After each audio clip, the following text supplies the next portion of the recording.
Bonjour Mathieu, Bonjour Fanny. ça va? Oui, ça va super.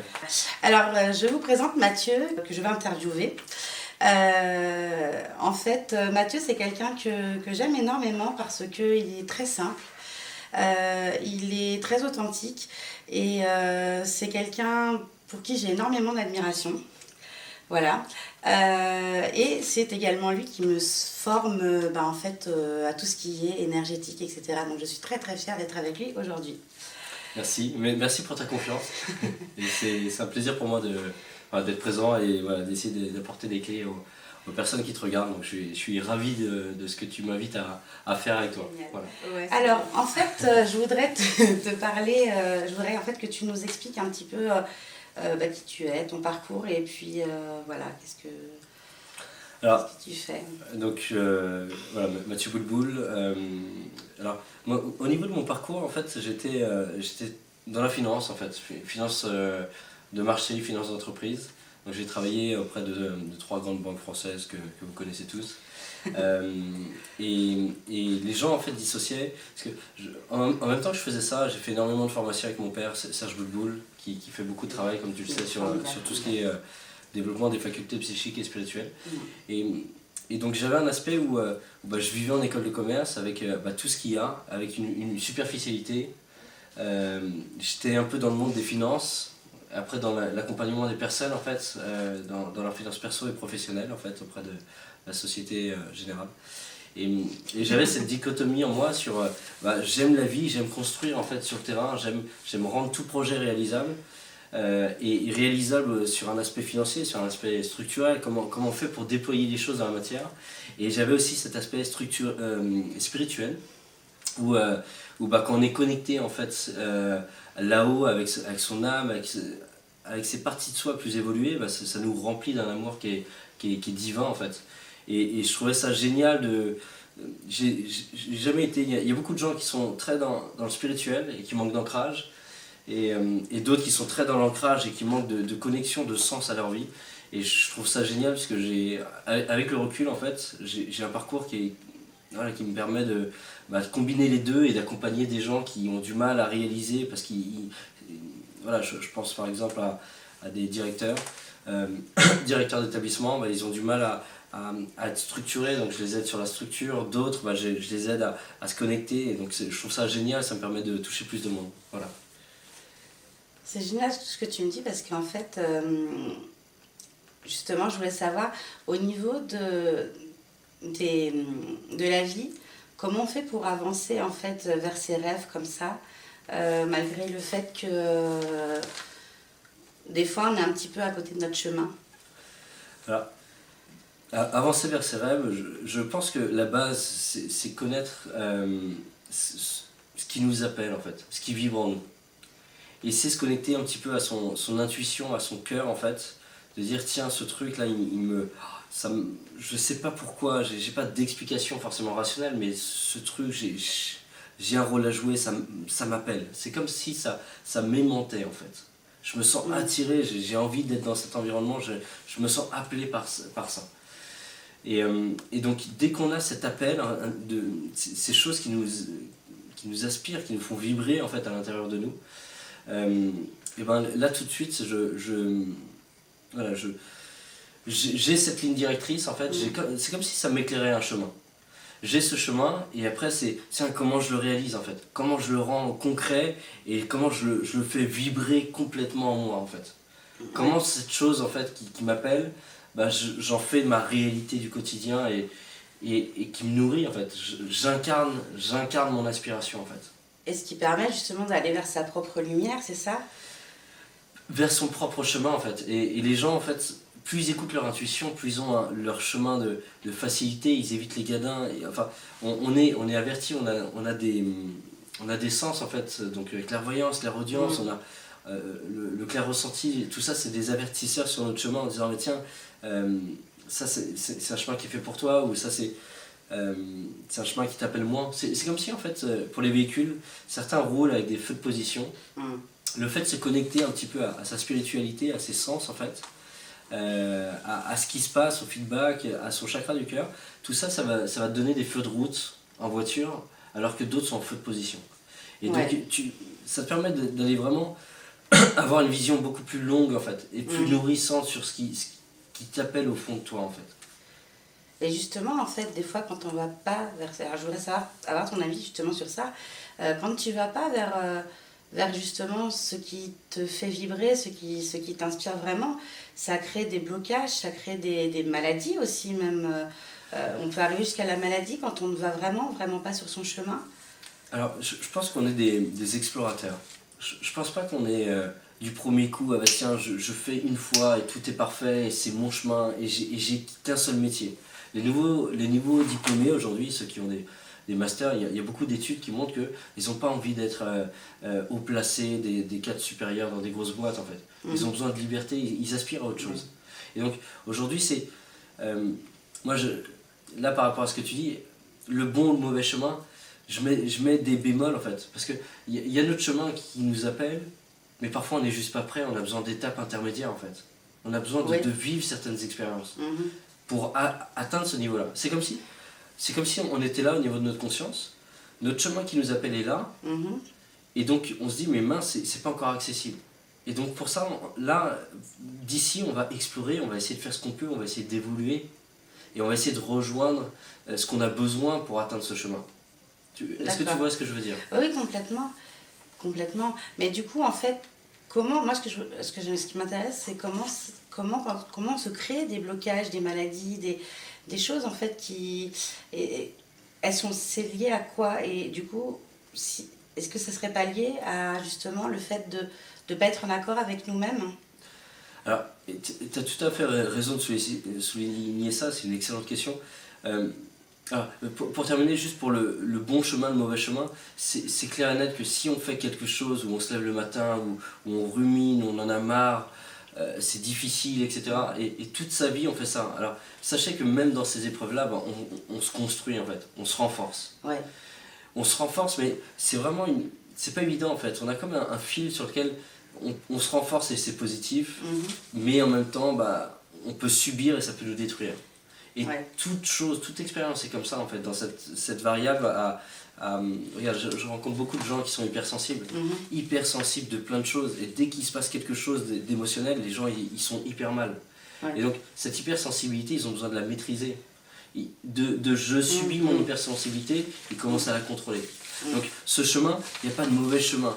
Mais quand on commence à trop subir, à se condamner, se détruire sur du long terme, c'est certain qu'il y aura des conséquences. Et donc l'idée c'est d'écouter son cœur, son intuition pour dire comment je rends ma vie plus légère, comment je rends ma vie plus alignée à ce qui me fait vibrer mes aspirations. On est tous ramenés à ça, à notre essentiel en fait. On vit dans une ère, pour terminer, où on ne doit plus faire semblant. Mhm. Et tout est possible, on a juste besoin d'apprendre des choses. On n'est pas multicompétent à la naissance. On n'a pas appris la comptabilité, on sait tout faire, on est un génie de la comptabilité à 2 ans en fait. On apprend et on tend et on rend réalisable des projets en fait. Donc j'aime me nourrir moi sur ça, sur aller chercher mes parties de moi qui ont un recul plus grand sur mon chemin et aller en même temps aller intégrer un maximum de choses sur la matière. On met pas de l'électricité comme ça en claquant des doigts. C'est Ouais. ma sorcière bien-aimée qui fait ça. Mais on n'y est pas encore. Voilà, on a besoin d'électriciens qui mettent les câbles et il y a tout un raisonnement, c'est de la technique. Donc quand on veut en fait, allez, je veux améliorer ma vie en fait, je veux améliorer mon espace, mon chez moi. Bon, ben, on va se renseigner comment on fait, quels sont les meilleurs électriciens et on fait avancer un petit peu notre mastodonte en fait, notre vie. Et notre vie, plus on la fait avancer, plus elle est pas dense et lourde, plus elle est légère et agréable. Mais il faut un premier pas. Donc les gens qui vivent des maladies aujourd'hui, tu parlais de ça, c'est vrai que ne pas écouter les avertissements, on se morfond, bah, bien sûr que ça a des conséquences au niveau de notre corps subtil, au niveau émotionnel. Tu as rencontré toi-même des gens qui au niveau émotionnel, ça, c'est pas évident, ils en ont plein la carafe, chakra de la gorge qui est blindé en fait. Donc l'idée c'est de se dire, bon mais peut-être pas tout lâcher, abandonner, tout faire exploser, mais c'est tendre petit à petit, le plus rapidement possible, vers nos aspirations. La maladie, en fait, elle est optionnelle sur le chemin. On n'a pas besoin de vivre des maladies, on a juste besoin La maladie est un rappel d'avertissement qu'on a déjà eu avant, de c'est pas fait pour toi, tu es en train de te condamner, ou tu as peut-être des réajustements à faire en fait. Peut-être qu'en t'affirmant davantage, tu vas arrêter de subir plein de choses. Ouais. Donc c'est pas forcément un changement drastique et explosif en fait de notre situation, c'est peut-être un réajustement sur voilà, qu'est-ce qu'on me demande de faire là-dedans, pourquoi je subis à ce point. Ouais, faire des réajustements dans sa vie pour pouvoir vraiment aller vers soi-même en fait. Exactement, et plus... Et on a besoin de se connaître pour ça en fait. Et en fait, aller à notre propre rencontre, se connaître pour pouvoir justement... parce que il y a peut-être aussi un manque de connaissance de nous-mêmes. La maladie, la maladie n'est pas forcément obligatoire. Regardez, c'est comme la souffrance. Est-ce qu'on a besoin de souffrir en fait pour évoluer, pour grandir? Non, la souffrance est optionnelle sur le chemin. Et tant qu'on arrive à capter en fait ces investissements avant qu'on se prenne un mur, deux murs, trois murs et qu'on insiste, et ben on évite d'avoir autant de saccage en fait de notre corps, de notre non-écoute en fait de nous-mêmes. Parce on est averti, notre corps nous rattrape en fait avant que la maladie arrive. On a des avertissements de notre corps, de notre intuition en fait, de notre clair ressenti en disant tiens là c'est pas bon, mais on décide de s'écouter ou de mettre d'autres priorités, s'oublier et faire porter le fardeau à notre corps en fait. Et notre corps est un véhicule qui a ses limites en fait, qu'il faut respecter. Si on ne respecte pas notre voiture pendant 3 ans, imaginez qu'elle va s'éteindre avant beaucoup d'autres véhicules en fait. Donc il faut chouchouter son véhicule, c'est certain. Ouais, c'est vrai qu'on a tendance à pas trop s'écouter. Ouais. C'est vrai que souvent les gens ne s'écoutent pas et reproduisent en fait, continuent en fait sur le même chemin malgré les messages que le corps leur envoie en fait. Et la maladie a un sens en fait. Regardez, on a des personnes sur lesquelles les pieds sont en train de pourrir de l'intérieur. Et ces personnes, le corps le rappelle, mais au niveau sens émotionnel, c'est-à-dire qu'il y a un aspect subtil où il y a une conséquence, ça a du mal à circuler, il a ses pieds qui pourrissent de l'intérieur, on est sur un fait physique, mais au niveau émotionnel, la personne ne veut pas avancer. Donc il faut aller creuser sur qu'est-ce que me renvoie cette maladie. Et le langage des oiseaux nous donne parfois des messages là-dessus. Allez sur l'encyclopédie des maladies de Jacques Martel, aller chercher la cause émotionnelle, qu'est-ce qu'il y a derrière cette maladie en fait. Qu'est-ce qu'on me demande de réajuster, intégrer, changer dans ma vie pour ne plus vivre ça en fait. Regardez, comprenez que si vous mettez de la tension, du stress dans tous vos organes, mais vos organes ils sont en hyper-vigilance en fait, ils ont du mal à se détendre. Et donc vous serez plus fatigué naturellement. C'est énergivore en fait d'avoir un muscle en tension constante. C'est comme s'il était étiré constamment en fait. Ouais. Donc plus on écoute son corps, c'est une vraie étape, hein, je ne dis pas que c'est facile, c'est une vraie étape et j'en suis en plein dedans à revenir parce que j'étais en attitude très allez on avance, on réalise plein de choses et à moins m'écouter au niveau de la santé. Je reprends contact en fait avec mon corps et tous les avertissements que j'ai mis de côté. C'est ça. Ça vous est certainement déjà arrivé d'ailleurs d'avoir des douleurs dans certains endroits de votre corps et en fait en fonction de l'endroit dans lequel vous avez soit une maladie soit une douleur, c'est un message en fait. C'est cet endroit-là parce que cet endroit-là résonne avec quelque chose que vous nourrissez pas dans votre vie en fait. Et c'est vrai que c'est super intéressant parce que plus en fait on se connecte à ces douleurs, plus à ces endroits qui nous font mal, plus en fait on sait qu'est-ce que c'est ça, hein. Oui, exactement. Où on en est en fait dans notre vie. Mais après ce qui est dommage c'est de pas en fait écouter les premiers signes et d'attendre vraiment des fois d'avoir vraiment la maladie pour justement... Sans parler forcément de maladie, il y a beaucoup de personnes qui ont des problèmes où ils sentent qu'ils ont la gorge qui est nouée constamment en fait.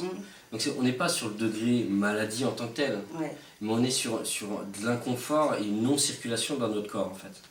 Et donc juste prendre conscience de ça, regardez, essayez de prendre peut-être un exercice où vous fermez les yeux, vous posez, vous écoutez votre corps. J'en ai parlé avec une quinzaine de personnes là, qui travaillent actuellement là-dessus. à juste se poser. Et où est-ce que ça circule pas? Admettons la gorge qui est nouée, pour éviter que ça s'amplifie en fait. Euh, Peut-être que la personne a des réajustements à faire sur la prise de parole, sur son affirmation, sur arrêter de subir, d'être gentil, s'écraser, et tout prendre et tout garder en fait. C'est comme une colère qu'on va accumuler à l'intérieur de soi. C'est ça. Et donc, je dis pas que ça va libérer la gorge, je dis que ça va arrêter le phénomène où on accumule et on est en train de mettre de la matière, où on est en train de surcharger en fait. Parce que ce fonctionnement, on ne l'a pas dit hier, on l'a depuis des années, mais sauf que là on arrive avec le résultat d'un fardeau, d'un poids qui commence à avoir sa pesanteur. Qu'est-ce qu'on fait? Ouais, exactement. Et qu'est-ce qu'on fait? Est-ce qu'on va le nourrir ou on va arrêter déjà de le nourrir? On va essayer au fur et à mesure de se réajuster pour après aller libérer cette colère en fait. Ouais. Parce que cette colère, les gens ne l'expriment pas, mais la problématique qu'ils ont, c'est qu'ils le portent en fait. C'est que ça devient un fardeau en eux et une non-reconnaissance. Enfin, ils ont l'impression. Imaginez quelqu'un qui a vécu des injures et qui prend, qu'encaisse, elle va imploser à un moment donné. On n'est pas fait pour tout encaisser en fait. On est fait pour essayer de sortir ces boulets, ces fardeaux, pour vivre librement en fait, vivre avec légèreté. Donc ces poids sont des vrais appels de petits réajustements. Je vous invite à les écouter. Ça peut être le corps. Il y en a qui ont des crises urticaires partout dans le corps parfois. Mais ils ont du mal à extraire leur colère. Ils ont du mal à... C'est comme si la soupape était pleine et ils sont comme ça en hypertension. Ils ont besoin peut-être de douceur, de flexibilité. Il n'y a pas une clé, je ne peux pas généraliser. Mais pour chacun, en fait, il y a cette petite clé qui va ouvrir les portes et qui empêche d'avoir ce mécanisme en fait réactif, réactionnel du corps. Ça me fait penser, on a tous des peurs. Et je voudrais vraiment que tu me parles, parce que ça c'est quelque chose que je trouve extraordinaire chez Mathieu, c'est d'aller vers ses peurs. Et je voudrais vraiment qu'il nous parle des peurs. Faire le nom en fait de comment aller vers ses peurs, comment justement débloquer en fait tout ça au niveau... Parce que on a tous des peurs, qu'elles soient plus ou moins importantes, dans plus ou moins de sujets, de domaines. Et en fait, quand on aborde ce sujet-là, en fait, c'est un petit peu en lien avec ce qu'on vient de dire. C'est-à-dire que quand on n'écoute pas, quand on s'écoute pas soi-même, eh bien, c'est souvent parce qu'on a peur. Et du coup, il faut transcender ces peurs, il faut dépasser. Déjà, il faut aller vers ces peurs. Alors, vas-y, parle de ces... Voilà, aller vers ces peurs. C'est un sujet qui est hyper important parce que c'est peut-être un des sujets qui nous limite le plus. Après, il y a des croyances limitantes, etc. Mais la peur, en fait, est un peu la source originelle. Donc, parfois, il y a des blessures qui sont derrière. Qui fait que j'ai peur du vide parce que quelqu'un, en fait, était là, et se rapprochait du bord et était un petit peu inconsciente et a fait des gestes brusques, en fait. Mais la blessure, c'est peut-être j'étais prêt à perdre quelqu'un et j'ai pas pu faire quelque chose. Donc ça a généré cette forme de peur. Mais la peur nous condamne sur tellement de choses. Regardez, j'ai peur de prendre la parole, j'ai peur de parler en public. Juste ça nous empêche de communiquer avec tout notre environnement, d'évoluer, de changer. Et libérer ses peurs, pour moi, c'est peut-être un des moyens les plus libérateurs de changer tout son chemin en fait. Il y a des gens qui ont peur d'être trahis, parce qu'ils ont vécu une trahison, une forme de trahison. Dans leur perception, voilà, la personne les a quittés, voilà, ils ont du mal à se relever de ça en fait. Et peur d'être trahis à nouveau en fait, donc vous avez vu que c'est lié à une blessure, mais ils ont engrammé ça en eux en disant mais je peux pas être trahi. Mais au travail, il y a plein de formes de trahison. Ah bah ils sont pas attendus par ses collègues. Mince, il est rejeté, c'est une forme de trahison en fait, d'amitié. Dans la prochaine relation qu'il va avoir, il va être hyper méfiant parce qu'il s'est fait trahir une fois, donc il aura cette réaction de blessure en fait qui va venir.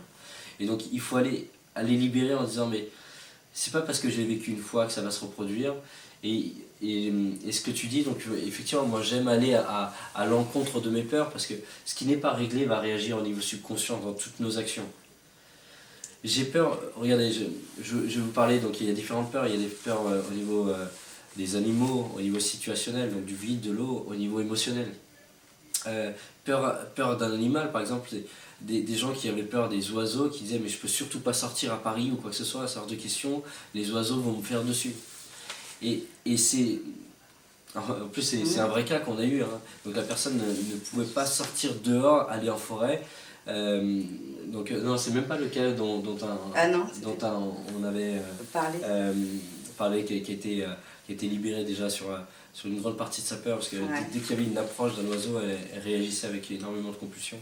Mais cette personne-là, en fait, dès qu'elle sortait, ça l'empêche de sortir partout, en fait. C'est-à-dire, dès qu'on sort et nous on profite de la nature, de tout ce qui se passe, en fait, elle regarde qu'une chose, les oiseaux. Ouais, parce que du coup, ça nous empêche de vivre pleinement le moment présent, en fait. Et ça devient presque obsessionnel, en fait. Tiens, j'ai peur de tomber dans l'eau. Parfois, en fait, il peut y avoir un paysage magnifique. J'ai peur de tomber dans l'eau. Il peut y avoir un lac de 10 cm, mais toute notre conscience, elle va être obnubilée uniquement sur ce lac. Et on perd notre liberté, en fait. On perd l'agréabilité des choses. On est sur... Regardez, la peur ne nous amène pas vers une fréquence haute, élevée, de bienveillance, de paix, de joie. Elle nous amène vers du stress, de la pression, de la tension, en fait, la contraction. Donc, se libérer de ses peurs, c'est se donner la permission de vivre une vie libre, en fait, une vie exponentielle, prise de parole en public, mais personne n'est né hyper à l'aise, hyper orateur, et ça se travaille. Donc, toutes les peurs se dépassent. Par contre, nous laissons pas nous condamner par les peurs. Il y a des gens qui... Ça fait mal au cœur, en fait, de voir ça. Ils s'empêchent... il y a tellement de cas, mais ils s'empêchent de s'aimer. C'est un vrai sujet. J'ai peur d'être aimé par mon... attendez. Je prends un cas que j'ai vécu récemment. Je suis en train d'en chercher une un petit peu probante et parlante pour vous. Tu penses peut-être à une peur qui... Tiens, parlons d'une peur qui t'a un petit peu chamboulé, qui t'a un petit peu empêché d'être complètement toi-même et réalisé. Est-ce que tu en as une en tête? La peur de la solitude.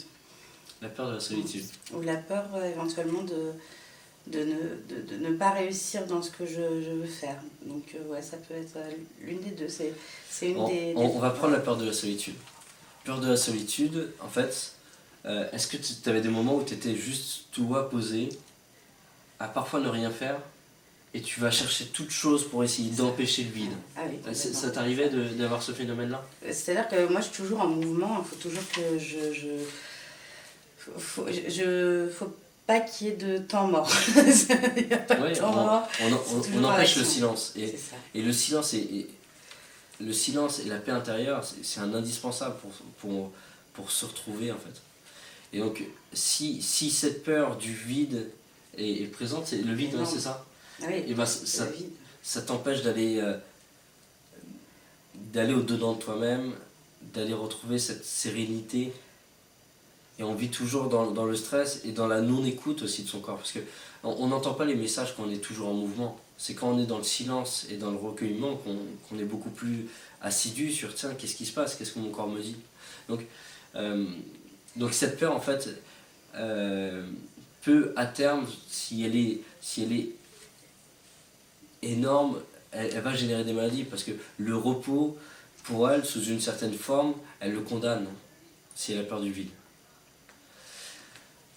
Moi, je vais te prendre une peur que j'avais, c'est peur d'être rejeté par ma famille. La peur du rejet, c'est quelque chose qui est énorme, qui est très parlante, et ne pas leur plaire, les décevoir, c'est quelque chose qui me terrifiait.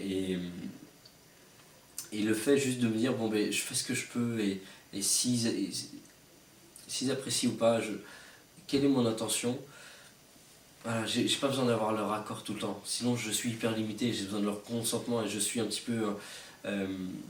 comment dire, je suis constamment en attente et en besoin de validation de l'extérieur. Mais je ne vais pas réaliser ma vie. Eux aussi, ils ont leur vie à réaliser. Ils veulent pas être mon papa, ma maman qui me rassure tout le temps, en fait. Donc cette peur, en fait, elle me limitait dans mon action. Et j'ai essayé de me dissocier de ça. J'ai lâché cette peur en allant voir comme si je les décevais profondément et qu'ils étaient horrifiés par tout ce que je faisais. Et donc j'appelais moins cette terreur inconsciente, hein, cette obsession à vouloir les satisfaire tout le temps. Je l'appelais moins, donc j'étais beaucoup plus détaché et serein en fait. La peur ne va pas appeler le phénomène, elle va justement lâcher l'obsession, se dissocier et être plus libre. Voilà, c'est une vraie question, la peur. Pour moi, c'est un sujet qui nous condamne énormément sur plein de choses. Et se libérer de ses peurs, c'est peut-être un des plus beaux cadeaux qu'on peut se faire pour être libre. Voilà, pour moi, ça fait partie des premières choses qui nous limitent, mais sur tout le reste du chemin. Et vous savez qu'il y a un problème d'abandon, de trahison, mais ça nous suit sur tous les domaines pendant 90 ans. Et c'est après 30 ans, les gens ils se disent mais c'est dingue, à cause de ça, je me suis empêché ça, et ça a résonné, je me suis enfermé. Et j'ai pris tous les gens pour des gens qui allaient me trahir en fait. Tous les gens qui venaient, je pouvais même plus faire confiance. Donc ça génère plein de choses, avec un peu comme l'effet boule de neige où on arrive sur une avalanche en fait. Donc merci d'aborder ce sujet parce que pour moi c'est un beau cadeau d'aller. Fait. Alors, aller vers ses peurs, donc il y a deux aspects. J'avais peur du vide, je vais m'approcher petit à petit du vide. Je vais essayer de voir de plus en plus en fait. Ça me fait peur, mais je vais le dépasser en fait. Et au-delà de ça, j'ai essayé de comprendre, tiens, le vide, qu'est-ce que ça symbolise et en fait, cette peur, pour la localiser, essayer d'être précis sur la peur. J'avais pas peur du vide en fait. J'avais peur que les gens perdent le contrôle et meurent en face de moi. Parce que j'ai vécu des phénomènes où voilà, ça avait marqué, voilà, des personnes sont passées par voilà, ils sont passés par la mort et c'est dommage. Donc j'ai cette forme de non-confiance aux autres. Et donc le vide en fait c'est juste la forme que ça prend pour exposer ma peur voilà, de ne pas pouvoir les aider en fait. De ne pas pouvoir les même maîtriser. Donc j'ai ce besoin de faire plus confiance aux gens à cause de cette peur. Et j'ai ce besoin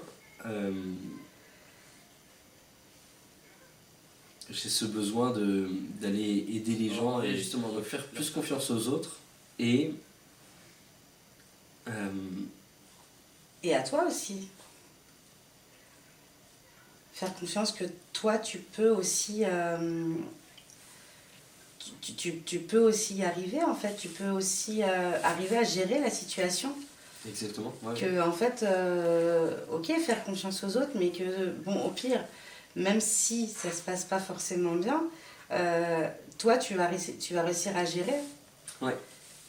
Donc que je suis capable, voilà, même si ça se en fait l'idée d'aller après confronter, parce que qu'est-ce qui s'est passé, c'est perdre des gens en fait et ne pas pouvoir les aider.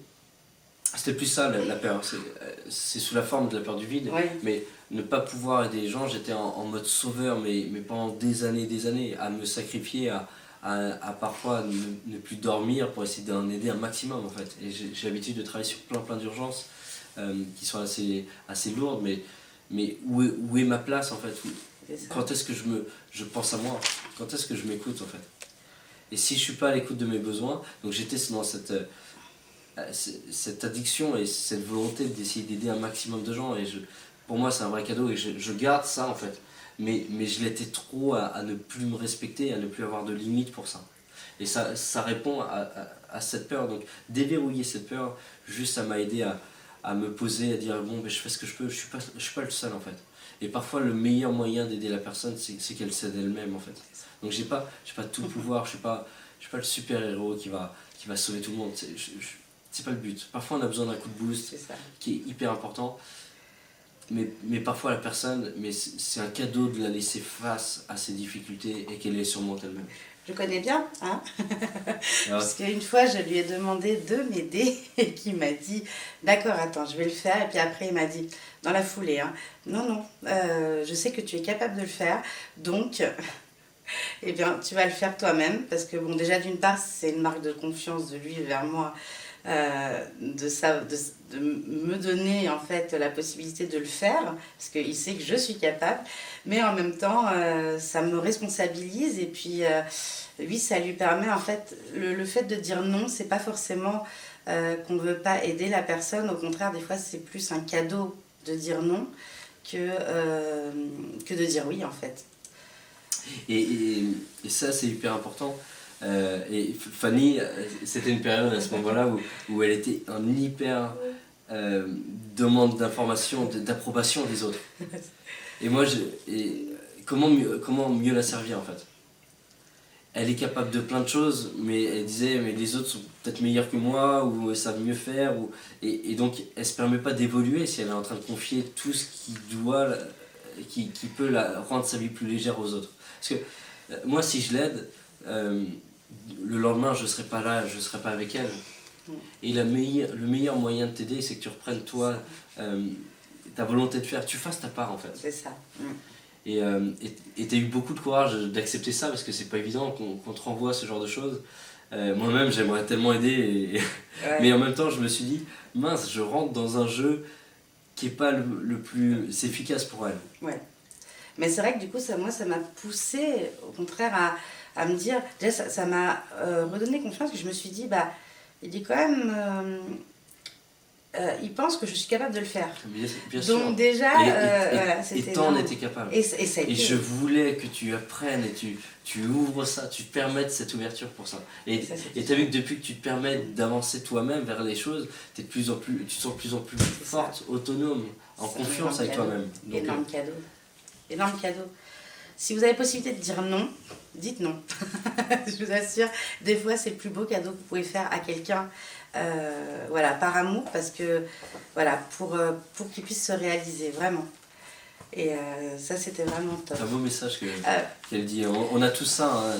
Moi, j'ai mes fardeaux. Je me respecte pas forcément et je demande aux autres et les autres font mieux que moi.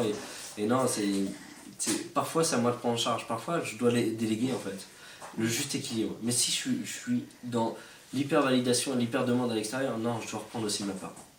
Si je prends toute la part et je me fais aider par personne, mince, parfois, il faut que j'apprenne à déléguer en fait.